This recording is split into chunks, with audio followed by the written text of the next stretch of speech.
কিছু মানুষের চরিত্র এখন দেখছি কথা বললে শুধু মুখ দিয়ে মিথ্যা কথা বের হয়। সেদিন দেখলাম এক চাচা, রাকিব নামে এক চাচা, ওনার ৬-৭ সেশন আমারও বড়, উনি এখনো সভাপতি।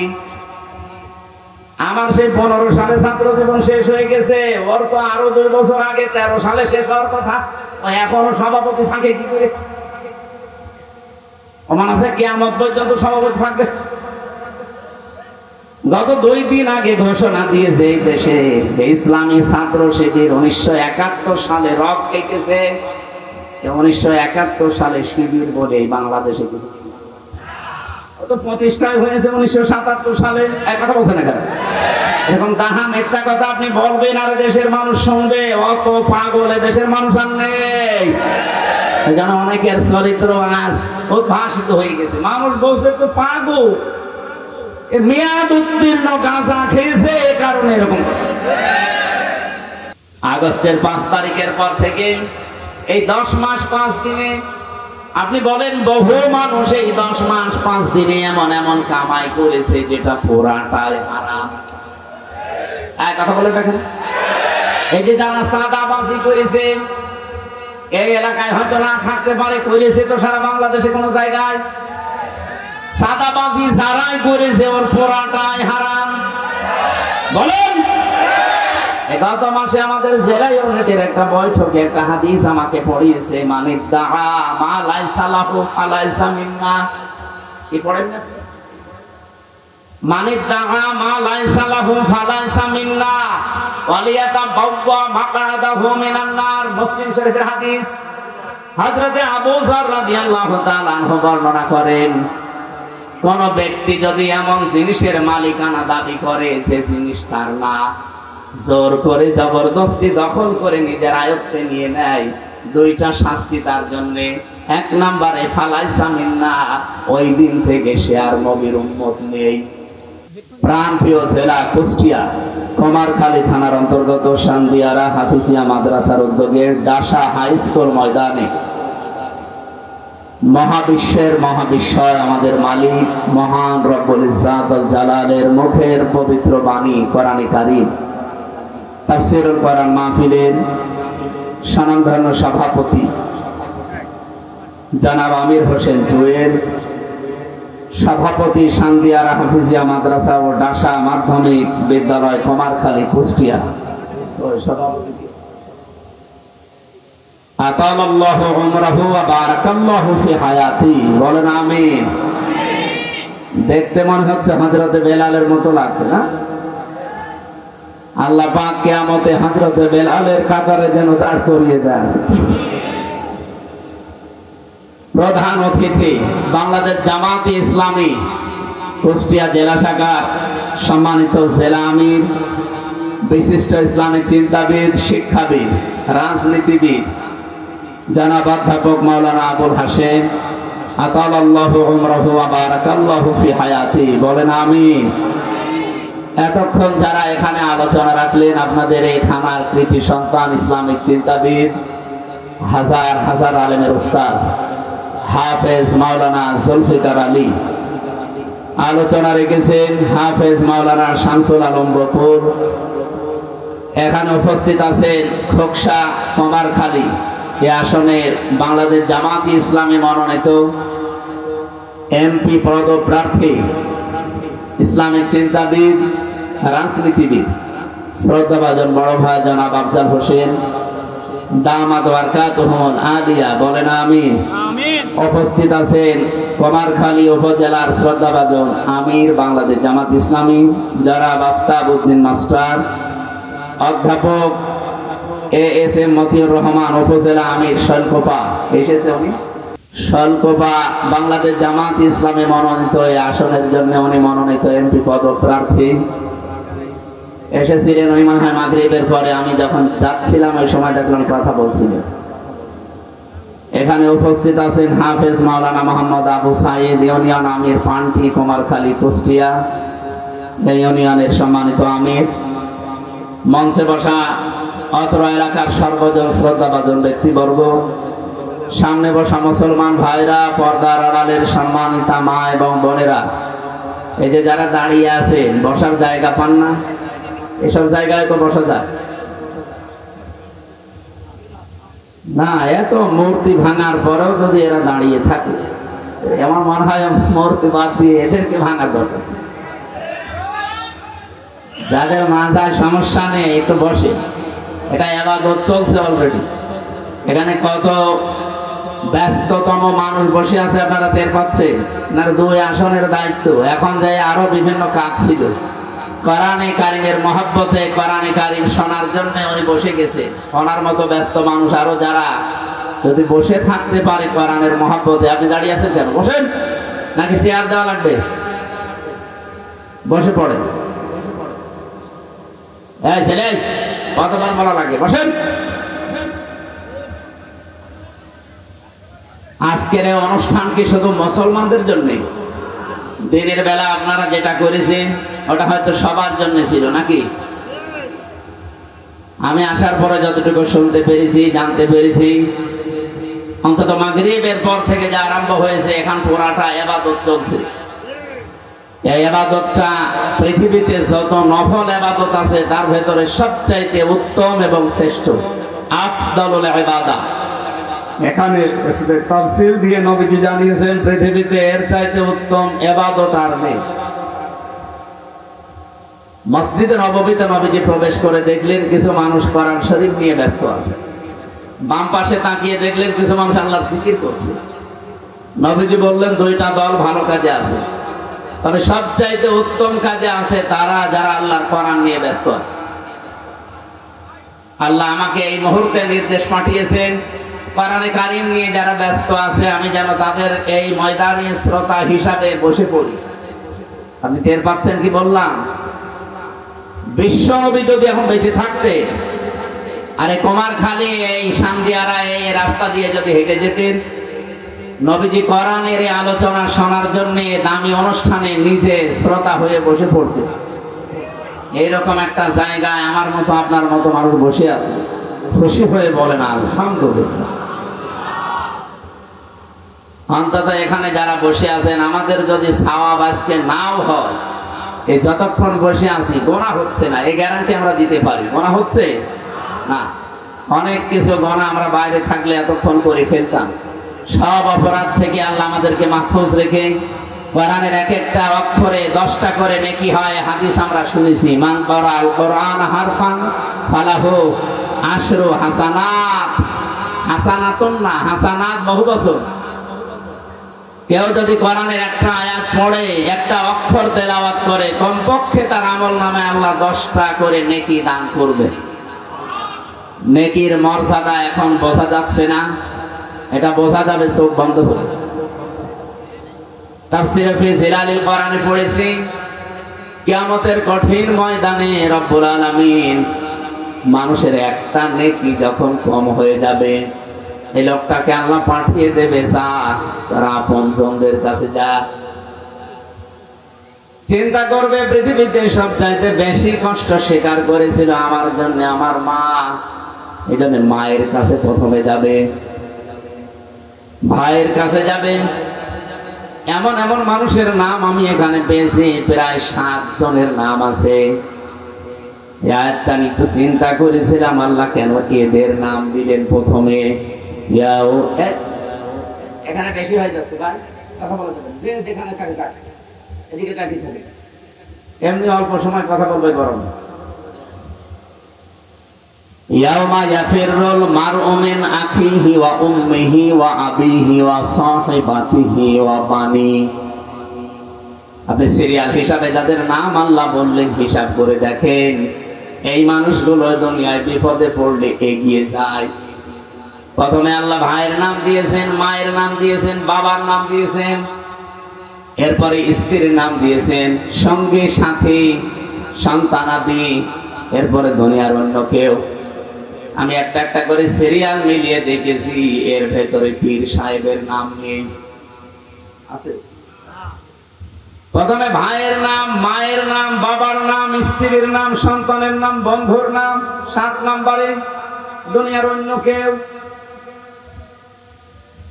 আমার এই ছোট্ট মাথায় এসেছে যে এতগুলো মানুষের সিরিয়াল হিসাবে আল্লাহ নাম দিলেন, শব্দের ভেতরে মারাত্মক শব্দ দিয়েছেন ইয়াফিরু। এর বাংলা অর্থ হচ্ছে মাজা তুলে দৌড় দেওয়া। এই এলাকায় আমার মনে হয় কুষ্টিয়া এলাকায় মানুষ বলে খেচ্ছে দৌড় দেওয়া। খেচ্ছে দৌড় দেওয়া বলে সাপে তাড়লে বাঘে তাড়লে মানুষ যেভাবে দৌড়ায়, কিয়ামতে আপনজন দেখলে মানুষ ওইভাবে দৌড়াবে। কুষ্টিয়াবাসী এটা রেকর্ড হচ্ছে, তামাম দুনিয়া এখন শুনতেছে, বাংলা ভাষাভাষী যারা লাইভে, সবাইকে উদ্দেশ্য করে বলছি, যাদের নাম বললাম সিরিয়াল হিসাবে আল্লাহর দেওয়া ঘোষণা অনুযায়ী, এরা যদি কিয়ামতের দিন স্বীকার না করে পালিয়ে যায়, বলেন তো যারা পীরের ওপরে ভরসা করে আছেন, আল্লাহর কসম অনেক পীর বলবে আমি পীরই ছিলাম না। আপনার মা যদি বলে আমি সন্তান পাবো কোথায়, আমার তো বিয়ে হয়নি, বাবা যদি বলে আমি সন্তান পাবো কোথায়, আমার বিয়ে হয়নি, আল্লাহর কসম পীর সাহেব বলবে আমি পীরই ছিলাম না, মরিদ পাবো কোথায়। এই জন্য কারো উপরে ভরসা করে কোনো লাভ নেই। আপনার শুধু নিজের জীবনের উপরে ভরসা করেন, কতটুকু কাজ কারবার আপনি করলেন।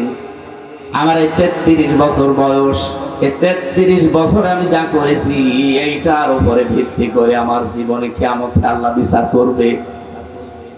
মাঝে মাঝে একা থাকলে মনে হয় এখনই যদি মারা যায়, আল্লাহ পাক যদি নিজের সামনে দাঁড়িয়ে জিজ্ঞাসা করে, আমির হামজা 2024-25 সাল চলছে, এটা জুন মাসের 1 তারিখ পর্যন্ত তোরে মাফ করে দিলাম, যা শুধু 2 থেকে 10 এই 9 দিনের হিসাব দিয়ে জান্নাতে চলে যায়। আমার তো মনে হয় এই 9 দিনের হিসাব এখনো আমার জোগাড় হয়নি। আপনারা পারবেন না? আপনার আল্লাহর ওলি আছে না লালন এ থানায় না? হ্যাঁ,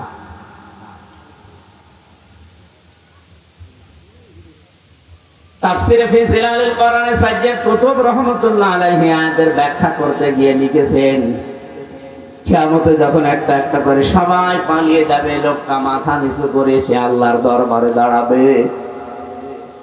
লোকটা যদি জ্ঞানী হয়, জ্ঞানী মানে আলেম, এই লোকটাকে আল্লাহ চাদর দিয়ে ঘিরে নেবে, কুদরতি ভাবে ঘিরে একা একা জিজ্ঞাসা করবে এই এই কাজগুলো করেছিলি। ও তো জানি যে আমার আগে পরের প্রকাশ্য গোপনের সব বিষয় আল্লাহর জানা আছে। মাথা নিচু করে বলবে আল্লাহ হ্যাঁ আমি করেছি। আল্লাহ পাক ওই লোকটা আলেম, এজন্য ওর দিকে তাকিয়ে এর অনুশোচনা অনুতপ্ত হওয়া দেখে ডাক দিয়ে বলবে আমার দিকে তাকা, গোপনে তোরে মাফ করে দিলাম, কাউকে বলবি না, যা। আপনি কথার লোড কত টের পেয়েছেন?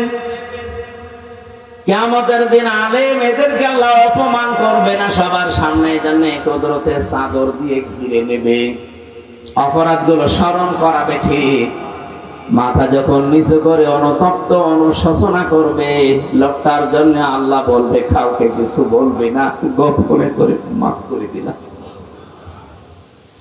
কিয়ামতের ওই কঠিন ময়দানে এখানে যে কয়েকজন অন্তত নামের আগে মাওলানা লেখা আছে, আমরা বড় বিপদে আছি। হযরতে আবু দারদা বলেন হাদিসের ব্যাখ্যা করতে গিয়ে, ওমান আমিলা ফিহি মাজা, কিয়ামতের ময়দানে 5টি প্রশ্নের 5 নাম্বার আল্লাহ বলবে যতটুকু জানতে তার কতটুকু মানতে, এটা বলো। উনি বলেন আমার সবচেয়ে বেশি ভয় হয় এই পয়েন্টটার উপরে, কারণ আমি যতটুকু জানি ততটুকু তো মানতে পারি না। কিয়ামতের দিন আমার মনে হয় এই পয়েন্টটা এসে আমি ধরা খেয়ে যাব। এই যে আল্লাহর পাকের এই বিচার ব্যবস্থায় ওই জায়গায় আমার আশার সঞ্চার হয়। আলেমদেরকে আল্লাহ ঢেকে ফেলবেন কুদরতি চাদর দিয়ে, সবার সামনে অন্তত অপমান না করে বলবে বান্দা কাউকে বলবি না, যা আমার যে গফুর আর গফফার নাম আছে আমি তোরে মাফ করে দিলাম। পৃথিবীতে যত ইবাদত আছে আপনি চিন্তা করতে পারেন, সব নফল ইবাদতের ভেতরে আজকের এই অনুষ্ঠানটা আল্লাহর কাছে সব চাইতে দামি। সুতরাং যে আল্লাহ আমাদেরকে এতক্ষণ সময় ধৈর্য এবং সহ্য নিয়ে বসিয়ে রেখেছেন, জবান খুলে খুশি হয়ে বলেন আলহামদুলিল্লাহ। দরুদ আর সালাম পাঠ করছি মুহাম্মদ রাসূলুল্লাহ সাল্লাল্লাহু আলাইহি ওয়াসাল্লামের প্রতি। আমরা কোরআনে কারীম দুইটা জায়গা থেকে দুইটা আয়াত পড়েছি। প্রথমে পড়েছিলাম সূরা জুমারের ৫৩ নম্বর আয়াত, দ্বিতীয় নম্বরে সূরা মরিয়মের ৪১ নম্বর আয়াত। আমি দুইটা আয়াতের কিছু কাজ দিতে চাই। তাফসীর করতে গেলে ১ ঘন্টা আমি বলেছি না, এত অল্প সময় এক একটা আয়াতে যত কথা আছে সব শেষ করা যাবে না, আমি কাজ দিই। আল্লাহ রাব্বুল আলামিন বলেন, ভালো করে মিলাবেন নিজের জীবনের সাথে। আযকুর ফিল কিতাবি ইব্রাহিম বা ইব্রাহাম, এখানে ৭টা কিরাত আছে।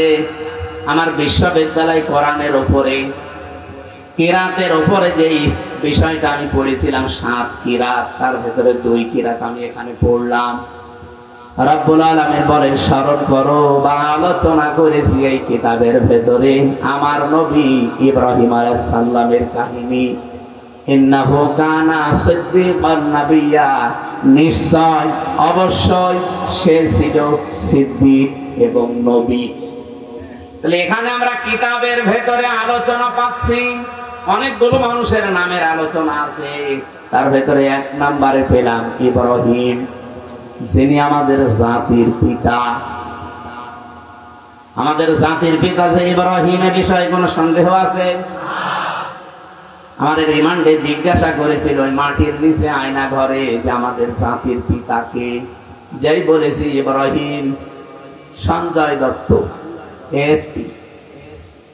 আমার বাবা মা করে গালিগালাজ দিয়ে বলছে, বেটা বেয়াদব, ইব্রাহিমকে জাতির পিতা বঙ্গবন্ধু। কোরআনের আয়াত পড়লাম ওনার সামনে। কিসের কোরআন? আল্লাহ পাক জানিয়েছেন, মিল্লাতা আবিকুম ইব্রাহিম হুয়া সাম্মাকুমুল মুসলিমিন। তোমাদের জাতির পিতার নাম ইব্রাহিম। এই যে যত মিল্লাত আমরা দেখি, এই যে কোরবানি গেল গতকালকে পর্যন্ত, এই যত রকমের অনুষ্ঠান আমরা করেছি, এগুলো সব কিন্তু ইব্রাহিম নবীর আদর্শ, তার মিল্লাত থেকে পাওয়া। এই কোরবানির সিস্টেম আদম নবীর জামানায় ছিল না, ওনার জামানার সিস্টেম আলাদা ছিল। এরকম চাটিয়াল ময়দানের ভেতরে একটা পশু জবাই করে রেখে আসতো, আগুনের ঝলক এসে ওইটা পুড়িয়ে ফেলতো। আমার এই আয়াতটা পড়ার পরে মাঝে মাঝে মনে হয়, এখন যদি এই শরীয়তটা বাংলাদেশে থাকতো, কত হাসি আমরা যে ধরা খেতাম। কারণ হালাল খাবার, হালাল কর্মজীবন, জীবন পবিত্র, এইরকম মানুষের কাজ শুধু আল্লাহ পুড়িয়ে ফেলতো, বাকি যার হালাল কর্মজীবন নেই তারটা পড়ে থাকতো। আগস্টের ৫ তারিখের পর থেকে এই ১০ মাস ৫ দিনে আপনি বলেন, বহু মানুষ এই ১০ মাস ৫ দিনে এমন এমন কামাই করেছে যেটা পুরাটাই হারাম। এক কথা বলে দেখেন, এই যে যারা চাঁদাবাজি করেছে, এই এলাকায় হয়তো না থাকতে পারে, করেছে তো সারা বাংলাদেশে কোন জায়গায়। চাঁদাবাজি যারাই করেছে ওর পুরাটাই হারাম। বলেন, গত মাসে আমাদের জেলা ইউনিটের একটা বৈঠকে একটা হাদিস আমাকে পড়িয়েছে, মানিদ্দাআ মা লাইসা লাহু ফালাইসা মিন্না। কি পড়েন না? মানিদ্দাআ মা লাইসা লাহু ফালাইসা মিন্না ওয়ালিয়াতাবাওয়া মাকআদাহু মিনান নার। মুসলিম শরীফের হাদিস।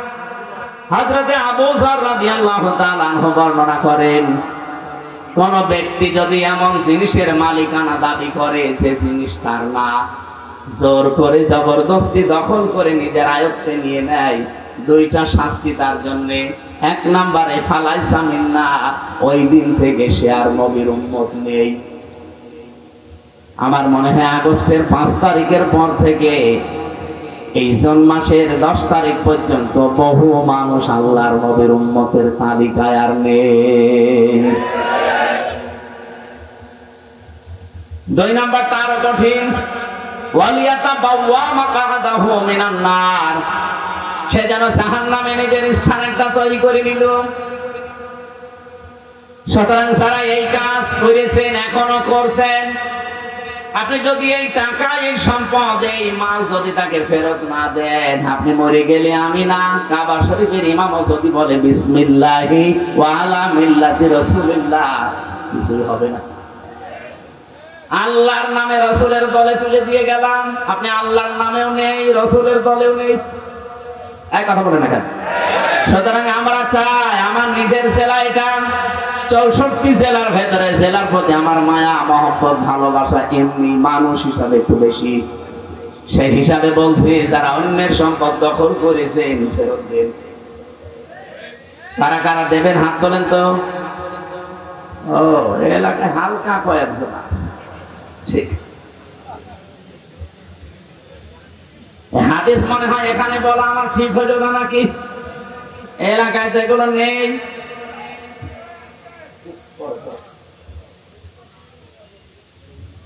বলেন তো এখানে আপনি কি বুঝলেন? হাদিসের এরা টিকা বলি, টিকাটা না বললে অনেকে ভুল বুঝবে। কারণ আগস্টের 5 তারিখের পরে 1 মাস না যেতে একজনের ফতোয়া দেখলাম, সে বলছে ইসলামী ব্যাংক ছিনতাই করেছে একদল। এখন তাহা মিথ্যা কথা আপনি বলতে পারবেন? এবার টিকা বলি, তারপরে দেখেন তো হযরত আবু যর রাদিয়াল্লাহু তাআলা আনহু থেকে বর্ণিত মুহাদ্দিসিন ইকরাম টিকায় লিখেছেন, কোন জিনিস যদি আপনার ছিল কিন্তু হাত ছাড়া হয়ে গেছে, হারিয়ে গেছে, বেদখল হয়েছে, ওটা যদি আপনি আবার ফেরত পান, তাহলে আপনি হাদিসের শাস্তির আওতামুক্ত থাকবেন। কুমারখালীবাসী ভালো করে একটু শোনেন, ইসলামী ব্যাংক অনেকে বলে এটাও ছিনতাই হয়ে গেছে। কে বলেছে ছিনতাই হয়েছে? যাদের ব্যাংক তারা ফেরত পেয়েছে। ইসলামী ব্যাংকে আপনার বাবার বলেন, যারা মাথার ঘাম পায়ে ফেলে বানিয়েছিল তারা ফেরত পেয়েছে। শুধু ফেরত দিলেই হবে? ওদের তো অন্তত যা ক্ষতি করেছেন ক্ষতিপূরণ দেওয়া লাগবে। ৭৫,০০০ কোটি টাকা এখান থেকে সরিয়েছে, এই টাকাগুলো তাকে দেওয়া লাগবে। যারা এই কথা বলেন যে ইসলামী ব্যাংক তো ছিনতাই হয়ে গেছে, আপনার মুখে কিয়ামতের দিন আল্লাহ সেলাই করে দেবে। এরকম তাহা মিথ্যা কথা আগামী থেকে আর বলবেন না। কিছু মানুষের চরিত্র এখন দেখছি, কথা বললে শুধু মুখ দিয়ে মিথ্যা কথা বের হয়। সেদিন দেখলাম এক চাচা, রাকিব নামে এক চাচা, ওনার ৬-৭ সেশন, আমারও বড়, উনি এখনো সভাপতি। আমার সেই 15 সালে ছাত্র জীবন শেষ হয়ে গেছে, ওর তো আরো 2 বছর আগে 13 সালে শেষ হওয়ার কথা, ও এখনো সভাপতি থাকে কি করে? ও মানুষে কিয়ামত পর্যন্ত সভাপতি থাকবে। গত 2 দিন আগে ঘোষণা দিয়েছে এই দেশে যে ইসলামী ছাত্র শিবির 1971 সালে রক কেটেছে। 1971 সালে শিবির বলে এই বাংলাদেশে কিছু ছিল, তো প্রতিষ্ঠা হয়েছে 1977 সালে। এক কথা বলছেন না কেন? এখন তাহা মিথ্যা কথা আপনি বলবেন আর দেশের মানুষ শুনবে। অত পাগল দেশের মানুষ আর নেই।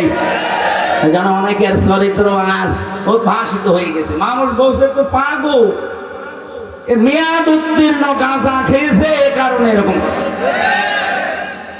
কারণ মেয়াদ উত্তীর্ণ গাঁজা যারা খায় না তারা তো এরকম কথা বলার কথা না। যারা মেয়াদওয়ালা গাঁজা খায়, এই যে লালনের মাঝারে যারা গাঁজা খায়, মেয়াদ উত্তীর্ণ গাঁজা না, মেয়াদওয়ালা গাঁজা খায়, এই জন্য উল্টা পাল্টা বকে পড়ে থাকে। কিন্তু যারা মেয়াদ উত্তীর্ণ গাঁজা খায়, যে মানুষগুলো, এই যে কিশোরগঞ্জের একজন আছে ফজলুর রহমান, ফজল পাগলা, নাম শোনেননি? এরপরে চাঁপাই নবাবগঞ্জের স্বামী স্ত্রী মোজাদ্দেদে জামান, ভারতের আমান, আর এই চুয়াডাঙ্গা দুদুমিয়া, এই মানুষগুলো যা কথাবার্তা বলছে, একটা কথা আপনি সত্য পাচ্ছেন, আর এমন এমন কথা বলেছে বিষয়ে তাদের জ্ঞান নেই। অথচ কোরআনের নির্দেশ ওয়ালা তাকফু মা লাইসা লাকা বিহি ইলমুন, যে বিষয়ে জ্ঞান নেই মুখ খুলবা না। আর ওরা যেটা জানে না ওটা বেশি করে বলে। আপনি আন্দাজে কেন বলতে গেলেন যে 1971 সালে শিবির যারা তারা রক কেটেছে? এরকম দাহা মিথ্যা কথা মানুষ শুনবে। এদের জন্ম 1977 সালে। আমি কি মানিয়ে বলছি? এই জন্য যেই জিনিস যার ছিল কিন্তু হারিয়ে ফেলেছিল, ওইটা যদি সে ফেরত পায় এই হাদিসের শাস্তির আওতা মুক্ত থাকবে, সে নবীর উম্মত থেকে বের হয়ে যাবে না, জাহান্নামে তার স্থান তৈরি হবে না। সুতরাং ইসলামী ব্যাংক যাদের ছিল তারা ফেরত পেয়েছে, এই হাদিস তাদের জন্য। কিন্তু যে জিনিস যার না, সে যদি জোর করে ওইটা নিয়ে নেয়, জবরদস্তি করে দখল করে নেয়, আল্লাহর কসম আপনি নবীর উম্মত আর নেই। আপনি যতই নামাজ পড়েন, রোজা রাখেন, এই কথা বললেন না কেন? আশা করছে আপনি হাদিসের এই বাংলা ভাষা বুঝে ফেলেছেন। এরপরেও যদি কার কপালে হেদায়েত না আসে, এ দোষ আমির হামজা। কার? আল্লাহ দোষ। হেদায়েত পাওয়ার যোগ্যতা থাকা লাগবে না, আল্লাহ আন্দাজ হেদায়েত দেবে। সুতরাং যোগ্যতা অর্জন করেন, হেদায়েত পাওয়া যাবে। আমরা কিতাবের ভেতরে আমাকে যে রিমান্ডে এই প্রশ্নটা করার পরে যেই বলেছে ইব্রাহিম নবী আমাদের জাতির পিতা, উনি বলছে না, হিন্দু মানুষ বলতেই পারে। কিন্তু পাশাপাশি দেখলাম একজন এসপি, ওই লোকটার নাম শেখ ইমরান হোসেন। নাম কেমন সুন্দর দেখেছে, নামের আগে আবার কি এটা আসল নয়, ডুপ্লিকেট, চাকরি নেওয়ার জন্য লাগিয়েছে।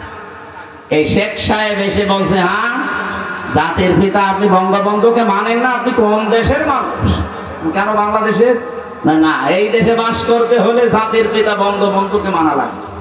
আমি যে কোরআনের বাইরে চলে যাচ্ছে, এই ছিল দেশের অবস্থা। অথচ জাতির পিতা ইব্রাহিম ঘোষণা হামজা দিয়েছে কে? বলেন বলেন।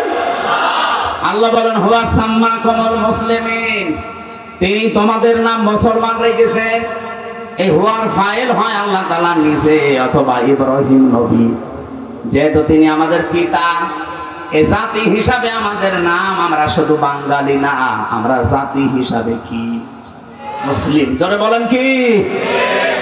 আরে দেশি হিসাবে আমরা বাংলাদেশি। আমার নাম এমনিতেই একজন হলে হামজা, কিন্তু জাতি হিসাবে দাবি করলে আমি বাঙালি না, শুধু আমি কি? আমি মুসলিম জাতি হিসাবে। আর দেশ হিসাবে বসবাস করি বাংলাদেশে, এই জন্য আমি বাংলাদেশি। হুয়া সাম্মাকুমুল মুসলিমিন, এই শব্দ দিয়ে আমি কয়েকটা মাসলা পেয়েছি। তাফসীরে মুফাসসির বলেন বাবা হিসাবে এখানে প্রায় 13টা দায়িত্ব চলে আসে। এখানে যারা বাবা আছেন, শুধুমাত্র জন্ম দিলেই বাবা হওয়া যাবে না, কমপক্ষে 13টা দায়িত্ব সন্তানের উপর পালন করা লাগবে। আর আমাদের যিনি জাতির পিতা ইব্রাহিম নবী 13টা দায়িত্ব তিনি পালন করেছেন। সুবহানাল্লাহ বলতে পারেন না? 1 নম্বরে সন্তানের নাম রাখা তিনি রেখেছেন। কি সুন্দর অর্থবোধক নাম রেখেছেন। আমরা অনেক বাবা এখানে বসে আছি, সন্তানের নাম এমন ভাবে রাখি ও কি হিন্দু না মুসলমান সাদা বোঝা যায় না। আপনি রাগ করবেন, এই যে জয় বলেন তো, এই জন্য বাবা হিসাবে যারা এখানে দায়িত্বে আছেন, সন্তান হলে এমন একটা অর্থবোধক নাম রাখবেন, কিয়ামতের দিন আল্লাহ যদি কিছুই না পায় মাফ করার জন্য, ওসিলা হিসাবে যেন অর্থবোধক একটা সুন্দর নাম পায়। জোরে বলেন সুবহানাল্লাহ। সেদিন বড় বাজারে কুষ্টিয়ায় একটা দোকানের নাম লেখা দেখলাম, মহিন স্টোর। জিজ্ঞাসা করছে ভাই কি? বলছে আমার ছেলের নাম। ছেলের নাম মহিন স্টোর দিয়েছেন কেন? যে কোরআন শরীফ পড়তে গিয়ে পেয়েছি ওয়ালাহুম আযাবুম মুহিন। মহিন মানে নিকৃষ্ট। মহিন মানে কি? ওয়ালাহুম আযাবুম মুহিন, আল্লাহ বলেন তাদের জন্য নিকৃষ্ট আযাব, শাস্তি। আপনি এরকম নাম কোরআন শরীফ পড়লেন আর রেখে দিলেন, তো অর্থ দেখবেন না। এখানে যারা এসেছেন বাবা হিসাবে, আমাদের জাতির বাবা যিনি দায়িত্ব পালন করে গেছেন, আমাদেরও উচিত ওইভাবে দায়িত্ব পালন করা। রব্বুল আলামিন বলেন, তার আলোচনাটা আমি কোরআনে করলাম কেন? একদিকে তিনি ছিলেন সিদ্দিক, 2 নম্বরে তিনি ছিলেন নবী। সিদ্দিক কি? এই বাংলাদেশ, ভারত আর পাকিস্তানে এই শব্দটা নিয়ে সমস্যা, ভালো করে শোনেন, ওয়াজ আর লাগবে না, এটাই যথেষ্ট। সিদ্দিক মানে শুধু সত্য কথা বললে মানুষ সিদ্দিক হয় না। সিদ্দিক হওয়ার জন্য সত্যকে সত্য জানার পরে যারা পেছনের দিকে না তাকিয়ে অকণ্ঠ চিত্রে দ্বিধাহীন চিত্তে কোনো প্রশ্ন ছাড়া মেনে নিতে পারে, এরা হচ্ছে সিদ্দিক। কিয়ামতের দিন যে আল্লাহ 4টা কাতার করবেন, প্রথমে 1 নম্বরে মিনান নাবিয়্যিনা ওয়াস-সিদ্দিকিনা ওয়াশ-শুহাদা ওয়াস-সালিহিন। প্রথমে নবীদের কাতার থাকবে, ওখানে অন্য কেউ থাকবে না, শুধু নবী। 2 নম্বরে সিদ্দিক। এই সিদ্দিকদের কাতারে প্রথম দাঁড়াবে হযরতে আবু বকর সিদ্দিক। আপনাকে আবু বকর সিদ্দিক যদি হতে হয়, উনি যেভাবে সত্যকে সত্য জানার পরে প্রশ্ন ছাড়া মেনে নিয়েছিলেন, আজ আমার মনে হয় বাংলাদেশে ওই সময় এসে গেছে। সত্যকে সত্য জানার পরে কেউ যদি পেছনের দিকে তাকিয়ে অথবা কোনো কারণে মানতে না পারেন, কিয়ামতের দিন আবু বকরের সাথে আপনি দাঁড়াতে পারবেন না। হযরতে ইব্রাহিমকে কেন সিদ্দিক বলা হয়? তিনি সত্য অনুসন্ধান করছিলেন, খুঁজতেছিলেন সত্য। আল্লাহ পাক বারবার কোরআনে কারিমে তার যে 50টা পরীক্ষার কথা আমি পেয়েছি, প্রথম নাম্বারের পরীক্ষা তিনি ঈমানের উপরে 10টা পরীক্ষা দিয়েছিলেন। ফালাম্মা জান্না আলাইহিল লাইলু রাআ কাওকাবা ইলা আখির আয়াত। তিনি তারকা দেখে বলেছিলেন এটা আমার রব। ওটা যখন অস্তমিত হয়ে গেছে বলছে না, যেটা ডুবে যায় অস্তমিত হয় এটা আমি মানি না। এরপরে দেখলেন চন্দ্র, ওইটাও যখন ডুবে গেছে বলে না, মানি না। এরপরে দেখলেন সূর্য, ওইটাও যখন ডুবে গেছে বলছে না, মানি না। সর্বশেষ তিনি জাতির লোকদের সামনে আসলেন। এইদিকে তাকান, সময় এখন ইব্রাহিম নবীর ওই জামানাটাই চলছে। জাতির লোকদের সামনে এসে তিনি ঘোষণা দিলেন, ইন্নী ওয়াজ্জাহাতু ওয়াজহিয়া লিল্লাযী ফাতারাস সামাওয়াতি ওয়াল আরদা হানিফা। অবশ্যই আমার চেহারা আমি আজ ধরিয়ে দিলাম। চেহারা বলতে শুধু 3.5 হাত বডি না। নবীজি জানিয়েছেন তামাম পৃথিবীর সব মুসলমান একটা শরীরের মতো।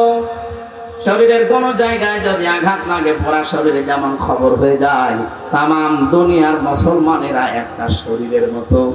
আমেরিকায় যদি কোনো মুসলমান কষ্ট পায়, এখান থেকে খুব করা লাগবে।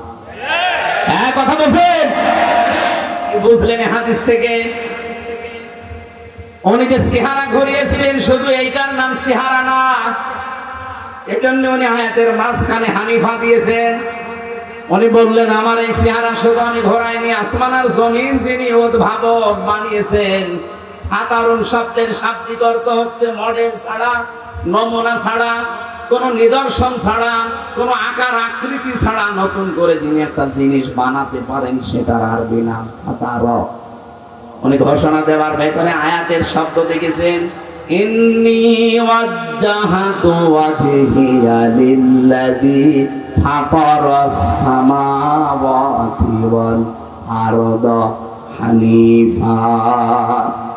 জাতির লোকেরা আসমান আর জমিন যিনি কোন মডেল ছাড়া, নমুনা ছাড়া বানিয়েছেন, ওই আল্লাহর দিকে আমার সব আজ ঘুরিয়ে দিলাম। শুধু লোক দেখানোর জন্য না, শুধু আপনাদেরকে জানানোর জন্য না, আমি একনিষ্ঠ ভাবে আজ ঘুরলাম। আমি জানি আমার এই ঘোরাতে আমার বাবা বেচার হবে, কারণ আমার বাবা নিজে মূর্তির ব্যবসা করে। আমি জানি আমার এই ঘোরাতে আমার জাতির লোকেরা বিমুখ হয়ে যাবে, যাক। আমার বাড়ির লোকেরা বিমুখ হয়ে যাবে, যাক। হানিফা, আমি একনিষ্ঠ ভাবে আজকে ফিরে আসলাম। ওমান মিনাল মুশরিকিন, আর আমি ঘোষণা দিচ্ছি আমি কিন্তু মুশরিক না।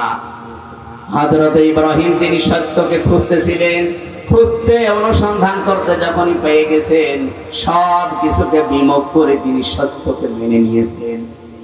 এই জন্য আল্লাহ তার নাম দিয়েছেন খলিল, সিদ্দিক।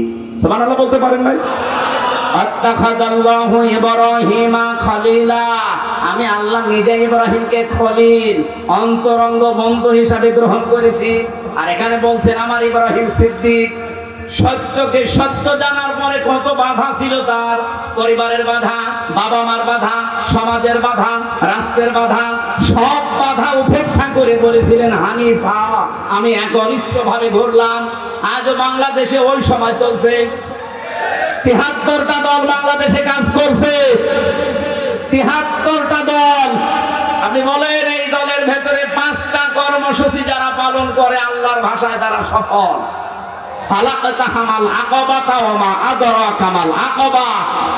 আল্লাহ পাক বলেন না সে গিরিপথে যেতে রাজি না। আপনি জানেন গিরিপথ কি? সেটা ফাক্কু রাকাবা, যারা মানুষকে দাস মুক্তির জন্য চেষ্টা করে। আয়াতের ব্যাখ্যা দুইটা। 1 নাম্বার, দাস মুক্তি মানে ওই জামানায় মানুষ কেনা বেচা চলতো। এখন যেহেতু ওই সিস্টেম নেই, এখন আছে মানুষ হয়ে মানুষের গোলামি করা, মানুষের আইন মানা। সুতরাং এই বাংলাদেশে মানুষ হয়ে যারা মানুষের গোলামি করে, মানুষের আইনের গোলামি করে, এখান থেকে বের করে যারা আল্লাহর গোলাম বানাতে চায় তারা সফল কাজ। আর এই ৭৩টা দলের ভেতরে এই কাজ শুধু ইসলামপন্থী যারা তারা করছে। এদের ভেতরে আবার 1 নম্বরে আছে বাংলাদেশ জামাত ইসলাম। আপনি হিসাব করে মিলান, এদের প্রথম কর্মসূচি এইটা, ফাক্কু রাকাবা। আমরা দাস মুক্ত করতে চাই, মানুষের দাস গোলামি হিসাবে। আপনারা যদি হিসাব করতে চাই আমরা গোলাম হব? বলেন বলেন, আরো জোরে বলেন। এদের নিবন্ধন কেড়ে নিয়েছিল এই একটা কারণ। এরা যদি বলতো যে না আমরা মানুষের দাস, মানুষ আমাদের ক্ষমতায় বসানোর উৎস, এদের জীবনও নিবন্ধন কেড়ে দিত না। এরা বলেছিল না জমিন আল্লাহর, এখানে হুকুম চলবে আল্লাহ। এটা রেকর্ড হচ্ছে তো এই জন্য বলছি, সারা দেশে ছড়াচ্ছে। যেখানে যে শুনতেছেন আমি ওপেন বলছি, অনেক বড় বড় আলেমের মধ্যে আমি শুনেছি তারা বলে বাংলাদেশ জামাত ইসলামের আকীদা ঠিক নেই। আপনি এরকম ডাহা মিথ্যা কথা এই মাজলুম দলের উপরে দিতে পারেন না, আপনি জালেম হয়ে কিয়ামতে উঠবেন। বাংলাদেশ জামাত ইসলামের আকীদা হচ্ছে জমিন আল্লাহর, এখানে সিদ্ধান্ত চলবে আল্লাহ। এর বাইরে যদি জামাত ইসলামের আকীদা থাকে আমি এই মুহূর্তে তওবা করে চলে আসবো।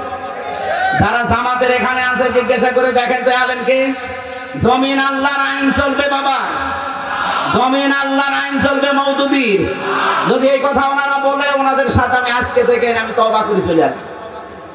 কিন্তু আমার যতটুকু অ্যানালাইসিস আছে সারা বাংলাদেশে জামাত ইসলামের আকীদায় আলা লাহুল খালকু ওয়া লাহু, জমিন আল্লাহর আইন চলবে। আপনি কোন আকীদার কথা বলেন? উল্টা পাল্টা ফতোয়া দিয়ে বিভ্রান্ত করবেন না, কিয়ামতে জালেম হয়ে ওঠা লাগবে। 5টা কর্মসূচির প্রথম নাম্বারে এইটা যে আমরা দাসত্ব মুক্ত করতে চাই মানুষকে, মানুষের গোলামি থেকে, মানুষের দাসত্ব থেকে মুক্ত করে গোলাম বানাবো কার? আর এই কর্মসূচিটাই বাংলাদেশ জামাত ইসলামের হাতে। এদের প্রথম কাজ এইটা। 2 নম্বরে মাসগাবা মানে কি? নিঃস্ব অসহায় যারা, এই মানুষগুলোর কাছে যারা ছুটে যায়। আগস্টের 5 তারিখের পরে বাংলাদেশে বন্যা দেখা দিয়েছিল ফেনীতে, দাদা বাবুরা ছেড়ে দিয়েছিল পানি, কত মানুষ হাবুডুবু খাচ্ছিল। এদেশে কত টাকাওয়ালা মানুষ আছে, কেউ তো এগিয়ে গেল না। জামাতের আমিরে জামাত ডাক্তার শফিকুর রহমান এই পর্যন্ত পানির ভেতরে নেমে মানুষের বাড়িতে খাবার পৌঁছিয়েছে। এটা কি বানানো কথা? আরে ভাই, কোরআনের সাথে যাদের কর্মসূচি মিলে যায় সেখানে বাদ দিয়ে আপনি কোন জায়গায় দৌড়াচ্ছেন? আর কথা বললেই বলে হ্যাঁ হুজুর শুধু টেনে কথা বলে। টেনে কথা বলা কোরআন শরীফ মেলে তাদের সাথে, আপনার সাথে তো একটাও মেলে না। আপনার সাথে একটাও মেলে না। আপনার দিকে আমি যাবো কি? আমি কি বানাবো কোরআন শরীফ? 3 নম্বরে ইয়াতীমান যা মাকরাবা, গরীব থেকে এসেছে যারা এতিম অসহায়, এই নিকট আত্মীয়র ভেতরে তাদের খোঁজ খবর রাখে। আর বাংলাদেশে আপনি দেখেন একামতের দিনের দায়িত্ব যারা মন থেকে পালন করে, লোক দেখানোর জন্য না, যারা মন থেকে পালন করে এরা আত্মীয় স্বজনের হক আদায় করে। হ্যাঁ, কিছু হয়তো সমস্যা আমাদেরও আছে, আমরা অ্যাক্টিভ ভাবে 100% হক আদায় করতে পারি না, তার পেছনে দায়ী আমাদের বউরা। আমি ওপেন বলছি, এই বাংলাদেশে যদি আমরা পরিবারের, আমাদের রক্তের সম্পর্ক যাদের সাথে আছে, বিশেষ করে আমার বোন, আমার ভাই, আমার চাচা, আমার ফুফু, এদের সাথে রক্তের সম্পর্ক না, এদের যে হক গুলো আছে, অধিকার গুলো আমার প্রতি আছে, আমি 100% আদায় করতে পারি না, এর জন্য দায়ী আমার বউ। আর বাকি আমি না আর বললাম না, আবার অনেক বুঝতে দিলাম শেষে দেখা যাচ্ছে আমার ভাত বন্ধ হয়ে গেল। সব কথা বলা যাচ্ছে না, এটা কেটে দিও না, তো আমার বাড়ি দেখা যাচ্ছে যে সারা রাত বাইরে থাকা লাগবে। ওয়াজ যা করেছে না, ওয়াজ আলাদের কাছে যাবে, শেষে আপনাদের ঘর বাড়ি আবার খুলে দেওয়া লাগবে। আজ হাজারো পরিবারে মানসিক রোগী হয়ে যাচ্ছে স্বামীরা, শুধু এই কারণে বউ এদের মন ছোট। এই কারণে এরকম ছোট মনের বউ দেশে নেই। কার বর মন ছোট? হাত তোলেন তো। কয়েকটা আছে। মেয়েরা যারা এসেছেন আমি তাদেরকে বলছি, সম্মানিতা মা বোনেরা, শুধু নামাজ পড়া, রোজা রাখা, কালো বোরকা পরা এইটাই ইবাদত না। হযরতে খাদিজাতুল কুবরার পুরা জীবনে আমি পড়েছি, 3 বার পড়েছি। আমার এই ছোট্ট মাথার ভেতরে এসেছে এতটুকু, জীবনে তিনি এক ওয়াক্ত নামাজ পড়েন, একটা রোজা রাখেন, জীবনে একদিনও পর্দায় ছিলেন না, একবার হজও করেননি, একটা টাকা যাকাতও দেন। কারণ এই বিধানগুলো নাযিল হয়েছিল সব তার ইন্তেকালের পরে, এজন্য উনি মানতে পারেন। অথচ আল্লাহ তাকে নিজে দুনিয়ায় সালাম পাঠিয়েছেন এবং জান্নাতে ঘর বানিয়ে তার জন্য সুসংবাদ দিয়েছেন। তারপর জীবন পড়ে আমি এইটাই পেয়েছি যে জীবনে, সাংসারিক জীবনে কোনোদিন একদিনের জন্য তিনি স্বামী মুহাম্মদ রাসূলুল্লাহর মনে দুঃখ দেন। এখানে যারা আমরা স্বামী আছি, সম্মানিত মা বোনেরা, আপনারা হয়তো ভিডিও দেখতে পাচ্ছেন, আমি জানি। একটা স্বামী যদি এখানে সত্যি কথা বলে 100% আল্লাহর দিকে তাকিয়ে হাত তুলতে পারে যে জীবনে কোনোদিন আজ পর্যন্ত আমার বউ একদিন আমাকে দুঃখ দেয়নি, কষ্ট দেয়নি, বলেন তো কোন স্বামী আছে?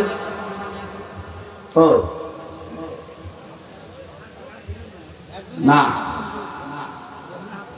একজনও নেই। আমাদের নমিনিও হাত তুলতে পারিনি, আর মানে উনিও সমস্যায় আছে। আমিও পারলাম না, কারণ আমি মিথ্যা কথা বলবো কোনটা। সম্মানিত মা বোনেরা, আশা করছি আপনি বুঝতে পেরেছেন আমি কি বলতে চাই। খাদিজাতুল কুবরাকে অনুসরণ করবেন। কি আপনি কথা বলছেন? ইব্রাহিম আলাইহিস সালামের কথা বলছিলাম না? ওনার জীবন থেকে নিয়েছি এইগুলো আমি। আপনাকে আল্লাহর দাসত্ব করা লাগবে, মানুষের দাসত্ব থেকে মুক্ত করে। এই কর্মসূচি বাংলাদেশ জামাত ইসলামী 1 নম্বরে হাতে নিয়েছে। 2 নম্বরে তারা অসহায় নিঃস্ব মানুষের কাছে এগিয়ে যায় খাবারের ব্যবস্থা করার জন্য।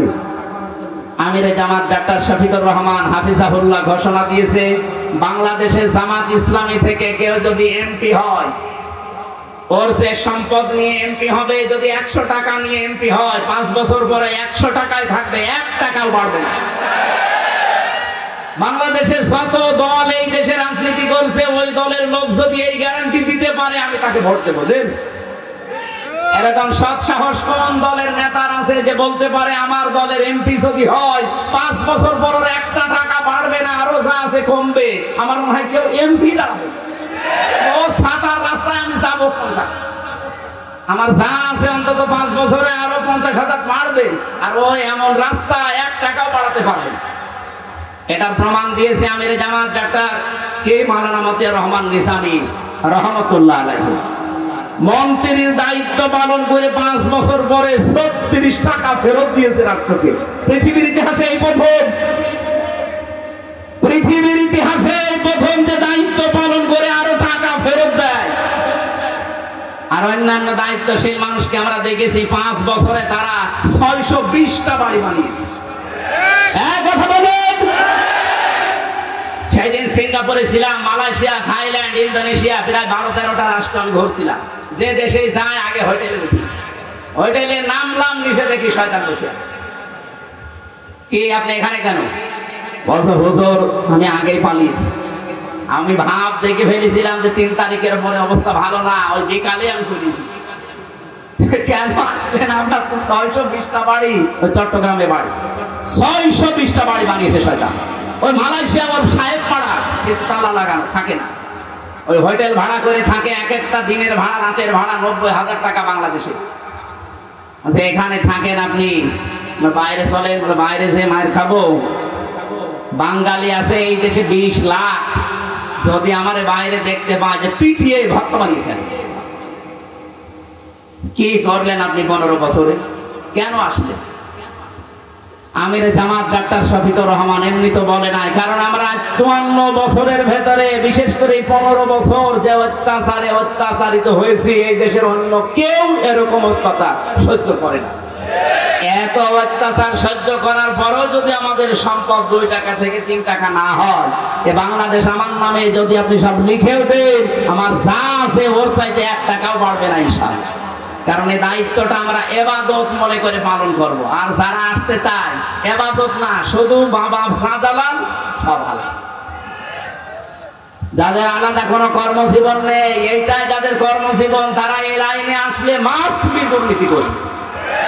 আমি এতিমান জাম আকরাবার ব্যাখ্যা করতে চেয়েছিলাম এই বলে, আজ আমাদের পরিবারে বিশেষ করে নিকট আত্মীয়র ভেতরে যারা অসহায় এতিম, এদের হকগুলো আমরা আদায় করতে পারি না স্ত্রীদের কারণে। এজন্য স্ত্রীরা রাগ করবেন না, আপনারা উদার হবে, আপনারা ন্যারো মাইন্ডের না ব্রড মাইন্ডের হবে। আল্লাহ যেন খাদিজাতুল কুবরার মতো বানিয়ে দেন, বলেন আমিন।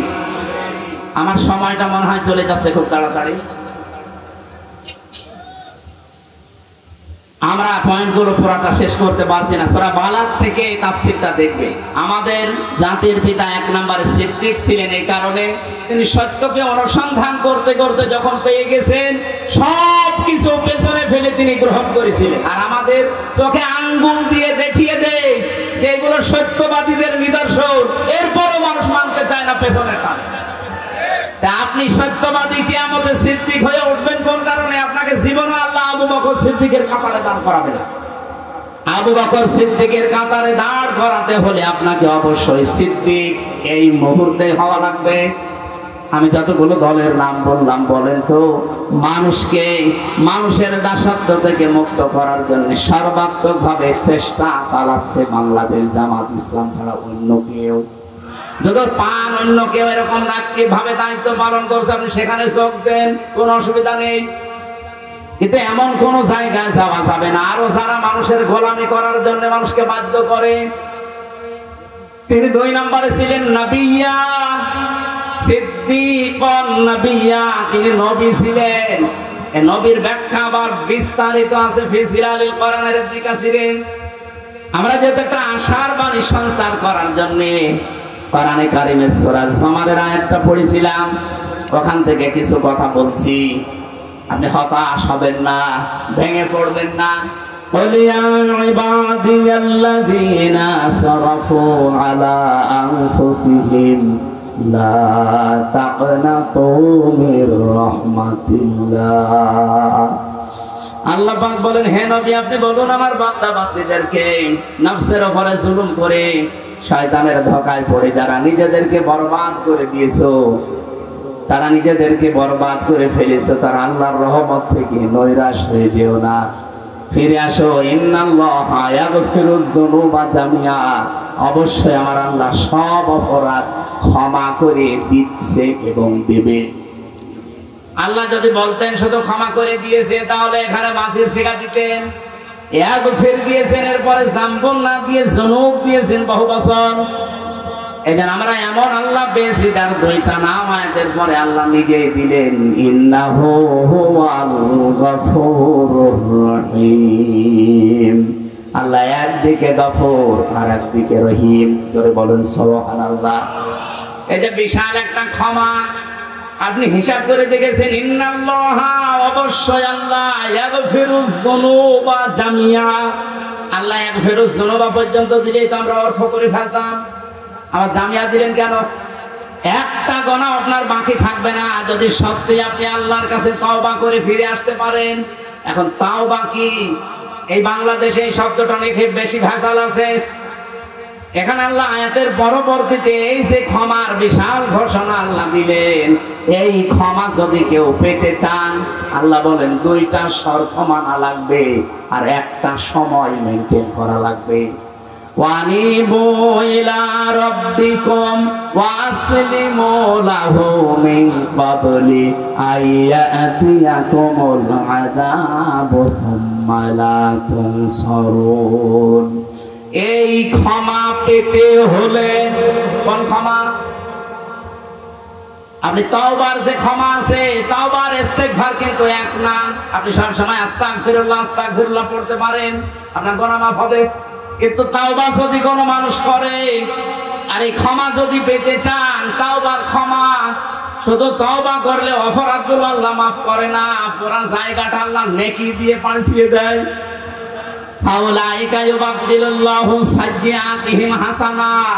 এই মানুষগুলোই তারা যাদের অপরাধগুলো আল্লাহ পাল্টিয়ে বদল করে পুরাটা নেকি দিয়ে ভরাট করে দিয়েছেন। সুতরাং তাওবা এটা মহান। এই ক্ষমা, এই তাওবা যদি কেউ গ্রহণ করাতে চায়, এক নাম্বার শর্ত হচ্ছে আনিবু ইলা রাব্বিকুম, তাকে রবের দিকে ফিরে আসা লাগবে, আমাদের জাতির পিতা ইব্রাহিমের মতো। ওয়াসলিমু লাহু মিন ক্বাবলি, আত্মসমর্পণ করা লাগবে ইব্রাহিমের মতো। কখন করবে? এই দুইটা শর্ত মানবে। কখন? মিন ক্বাবলি ইয়াতিয়াকুমুল আযাব সুম্মা লা তুনসারুন, ওই আযাব আসার পূর্বে, যখন আর আমাদেরকে সাহায্য করা হবে না, আমাদের সাহায্য করা হবে না। কখন বলেন তো? বলেন বলেন। মরণের সময়। মরণের সময় যেহেতু আমাদের আর কোনো সাহায্য নেই, আর মরণ আসবে 41 সালে। যারা টার্গেট দিয়েছিলেন, আপনি কোন আশায় দিয়েছিলেন? আমি বসে আছি, দাঁড়া বসে, গ্যারান্টি আমার হাতে নেই। আর আপনি একবারে টার্গেট দিয়ে দিলেন যে 41 সাল। আপনার কি আজরাইলের সাথে কোনো কথা ছিল? বলেন। এখানে আয়াতে আমরা বেশি তিনটা বিষয়, দুইটা শর্ত মানা লাগবে যদি কেউ জীবনের অপরাধ সব মাফ করে ওই জায়গাটা নেকি দিয়ে ভরাট করতে চান। এটার নাম তাওবা। আর তাওবার শর্ত তিনটা। এক নম্বরে আপনাকে অপরাধ স্বীকার করা লাগবে। বাংলাদেশে এই সিস্টেম নেই। অপরাধ করে একজনের কাছে, স্বীকার করে আরেকজনের কাছে। এই যে এখন হজে যারা গেছে, দেখেন কাবার গিলাফ ধরে কাটতেছে। আরে ভাই, আপনি কাবার গিলাফ ধরে আল্লাহর কাছে কাটবেন? আপনি তো অপরাধ আল্লাহর কাছে সব করেছেন। এই 15 বছরে যারা ভোট দিতে দেয়নি, তারা অপরাধ করেছে এই দেশের 18 কোটি মানুষের কাছে। এক কথা বলেন না কেন? আর আপনি এখন কাঁদছেন যে আল্লাহ আমারে মাফ করে দিন। জীবনও আপনাকে আল্লাহ মাফ করবে না। আপনি কি আল্লাহর কাছে দোষ করেছেন? আমার 33 বছর বয়স। আমি 18 বছর থেকে ভোট দিতে আরম্ভ করলে 3 বার ভোট দিতে পারতাম, একবারও পারিনি। এই 15 বছরে যারা দায়িত্ব ছিল, এটা কি বৈধ আমার দৃষ্টিতে না অবৈধ? আপনাদের দৃষ্টিতে আপনি বৈধ বলেন, আপনি যেভাবেই হোক, মরা মানুষ তো ভোট দিয়েছে, কিন্তু আমি তো পারি না। তাহলে আমার দৃষ্টিতে তারা অবৈধ ছিল। কথা বলে না কেন? আমার এই হক, এই অধিকারটা যারা কেড়ে নিয়েছে, ওরা যদি আমার কাছে মাফ না চায়, কাবা শরীফের কাছে মাফ চায়, মাফ হবে? এরকম মাফি অনেকে চায়।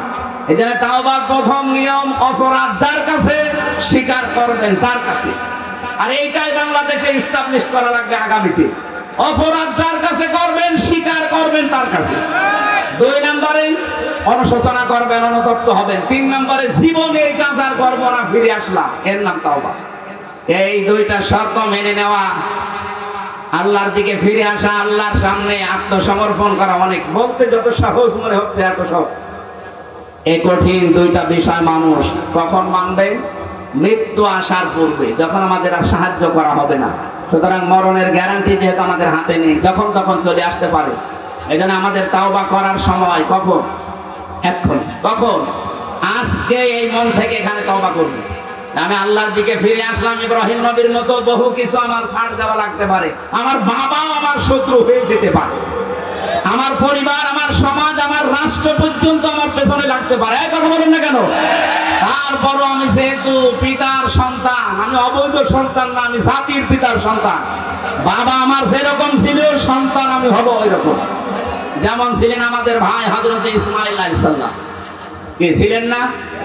তিনি আল্লাহর জন্য সব কিছুকে বিসর্জন দিয়েছিলেন। ফালাম্মা আসলামা ওয়াতাল্লাহু লিল জাবিন, আসলামা 2 বছর যখন তারা দুইজনে রাজি হয়ে গেছে, এগ্রি হয়ে গেছে, ওয়াতাল্লাহু লিল জাবিন, ইসমাঈলকে যখন শুইয়ে ফেলেছে, আল্লাহ তখন ডাক দিয়েছে, অনাদাইনাহু ইয়া ইব্রাহিম।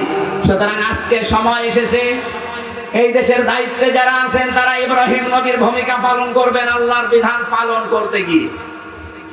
আর আমরা যারা জনগণ আছি 18 কোটি, আমাদের উচিত হবে আমরা ইসমাইল নবীর মতো যদি গলাও দেওয়া লাগে অন্তত গলা দিতেও আমরা রাজি আছি না নেই? বলেন বলেন। অবশ্যই আমাদের আশা আগামীতে এই দেশে আল্লাহর কোরআন 56,000 বর্গ মাইলে কায়েম হবে ইনশাআল্লাহ। সে আশাবাদ ব্যক্ত করছি। আর তাওবার যে নিয়ম বললাম এটা আমি সহ প্রত্যেকে যেন মানতে পারি। আজকে যেহেতু প্রচন্ড গরম পড়ছে, আজকের মতো শেষ করছি। আসসালামু আলাইকুম। ও আমাদের এখানে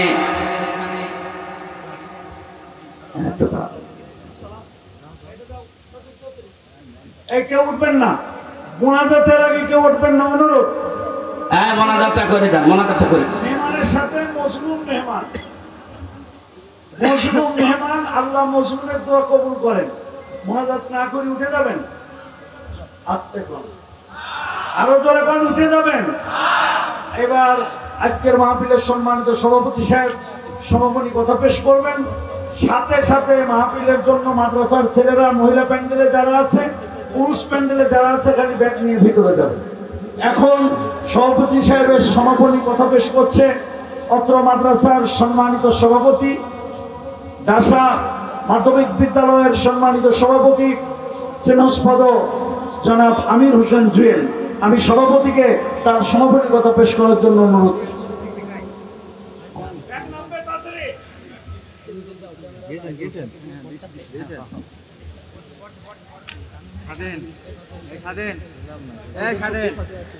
আউযু বিল্লাহি মিনাশ শাইতানির রাজিম। বিসমিল্লাহির রহমানির রহিম। ঐতিহাসিক তাফসীরুল কোরআন মাহফিল 2025 এই সমাপনী পর্বে আপনারা যারা এখানে উপস্থিত হয়েছেন, মহান রব্বুল আলামিনের দরবারে আপনাদেরকে উত্তম দাদা কামনা করি।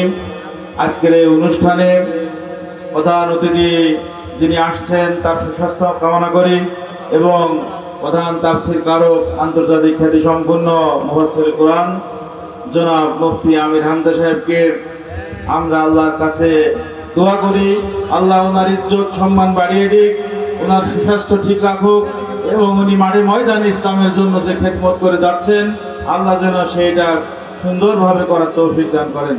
আপনারা যারা এখানে উপস্থিত হয়েছেন আপনাদেরকে ধন্যবাদ জানাই। এই প্রচন্ড গরম উপেক্ষা করে আল্লাহর এই কোরআনের মহব্বতে আপনারা আসছেন, এর উত্তম দাদা আল্লাহ দিক। আমার জন্য দোয়া চাই। আমাদের একটা ছোট্ট প্রতিষ্ঠান ডাসা হাফেজিয়া মাদ্রাসা এবং ডাসা হাই স্কুল, এর জন্য আমরা আপনাদের কাছ থেকে সার্বিক সহযোগিতা কামনা করি। পরিশেষে আপনাদেরকে ধন্যবাদ কথা শেষ করছি। আসসালামু আলাইকুম ওয়া রাহমাতুল্লাহ। اللهم صل على محمد وآله وصحبه وبارك وسلم اللهم آمين لا إله إلا أنت سبحانك إني كنت من الظالمين لا إله إلا أنت سبحانك إني كنت من الظالمين فاستجبنا له ونجيناه من الغم وكذلك ننجي المؤمنين ثم ننجي الذين اتقوا ونذر الظالمين فيها جثيا। রব্বুল আলামিন প্রাণ প্রিয় জেলা কুষ্টিয়া, কুমারখালীর শান্তিয়ারা ডাসা, এই ময়দানের দিকে একটু তাকাও। হাজারো মানুষ আমরা কোরআনের কিছু কথা শুনেছি। তোমার হাবিব, তোমার খলিল যেভাবে সিদ্দিক হয়েছিলেন, আল্লাহ আমাদেরকেও তার সন্তান হিসাবে সিদ্দিক হওয়ার তৌফিক দাও। রব্বুল আলামিন সত্যকে সত্য জানার পরে পেছনের যত টান সব কিছুকে ছিন্ন ভিন্ন করে আমরা যেন হানিফা এই শব্দকে বাস্তবে রূপ দিতে পারি, সুযোগ করে দাও। এই মাহফিলের আয়োজন করতে গিয়ে তোমার যে বান্দারা শ্রম দিয়েছে, যে যেভাবে এগিয়ে এসেছে, পৃথিবীতে কোরআনের পেছনে টাকা পয়সা খরচ করলে কিয়ামতে নাকি এটার জবাব দেওয়া লাগবে না। আজকের এই ময়দানের জন্য যত মানুষ যত টাকা পয়সা দিয়েছে, কিয়ামতের দিন এগুলো তাদের হিসাবের বাইরে রেখো আল্লাহ। মাহফিলের সম্মানিত সভাপতি জুয়েল সাহেবকে কবুল করে নাও আল্লাহ। প্রধান অতিথি অধ্যাপক মাওলানা আবুল হাশেমকে মঞ্জুর করো। যারা এখানে কথা বললেন, হাফেজ মাওলানা জুলফিকার আলী, হাফেজ মাওলানা আবু সাইদ, মাওলানা শামসুল ইসলাম শামসুল আলম বকুল ভাই সহ শ্রদ্ধাভাজন বড় ভাই জনাব আফজাল হোসেন, আফতাবউদ্দিন মাস্টার, মতিয়ার রহমান সহ নাম না জানা যত শ্রদ্ধাভাজন ব্যক্তিত্ব এখানে এসেছে, কোরআনের ইজ্জতে মঞ্জুর করে নাও। রব্বুল আলামিন, সারাটা জীবন অপরাধ করে জীবনটা নষ্ট করে ফেলেছি, হাত ওঠানে কথা বলবো ভয় করে, লজ্জা করে। কোরআনের যে মূল কথা শুনেছি, লা তাকনাতু মির রাহমাতিল্লাহ, তোমার রহমত থেকে নৈরাশ হওয়া নিষেধ। ইন্নাল্লাহা ইয়াগফিরুয যুনুবা জামিআ, তুমি তো নামে নিয়েছো ইন্নাহু হুয়াল গফুরুর রহিম, আল্লাহ এই নামটা তুমি আমাদের উপরে কার্যকর করে দাও। সম্মানিত মা বোনদেরকে তুমি খাদিজাতুল কুবরার মতো বানিয়ে দাও। এলাকায় মাটির নিচে যারা ঘুমিয়ে আছে এদেরকে কোরআনের ইজ্জতে মাফ করে দাও। এই প্রতিষ্ঠানটা কিয়ামত পর্যন্ত এখানে জ্ঞানের জন্য, আলোর জন্য তুমি জিন্দা রাখো। হাফিজিয়া মাদ্রাসাটা শান্দিয়ারা এটা কবুল করে নাও। মুসাফির অবস্থায় এখনো আছি, মাজলুম অবস্থায় আছি, অসুস্থ আছি, প্রত্যেকটি দোয়া তুমি কবুল করে থাকো। বিশেষ করে মুসাফিরের, মাজলুমের, অসুস্থ মানুষের, বড় আশা নিয়ে হাজারো মানুষ নিয়ে এই রাতের বেলা আমিন আমিন করছি। আগামীর দেশটা তুমি কোরআনের হাতে তুলে দাও। দেশের বিদেশের যত ষড়যন্ত্র আছে সবগুলো ছিন্ন ভিন্ন করে দাও। যারা তোমার কোরআনের লাইনে আসতে চায় তাদেরকে তাড়াতাড়ি কবুল করো। যারা বিরোধী আছে, যারা হেদায়েত আর পাবে না, তাদেরকে তুমি অন্য ব্যবস্থা করো। বারাকাল্লাহু লানা ওয়া লাকুম ফিল কোরআনিল আযীম। মরণ আসলেই যেন জীবনের শেষ কথা বলতে পারি, লা ইলাহা ইল্লাল্লাহু মুহাম্মাদুর রাসূলুল্লাহ। সম্মানিত ভাইরা, জেলে থাকা অবস্থায় একটা বই লিখেছিলাম সৃষ্টি নিয়ে, অনেক তথ্য পাওয়া যায় ওর ভেতরে, যে গাড়িতে আছে। শিক্ষিত মানুষরা নিয়ে যান, কাজে লাগবে। অনেকগুলো তথ্য দেওয়া আছে, 120 পৃষ্ঠা লিখেছিলাম। যদি পারেন ওখান থেকে নিয়ে যান, ওই গাড়িতে আছে। সালাম।